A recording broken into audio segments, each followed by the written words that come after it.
It's geared towards iPhones, repairing iPhones. Really handy case.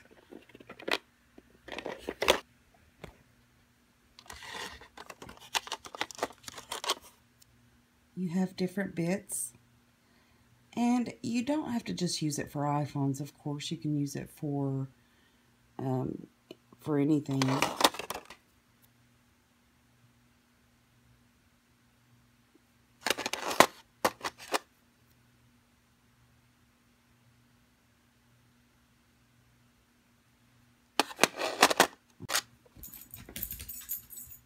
To pry your iPhone screen off.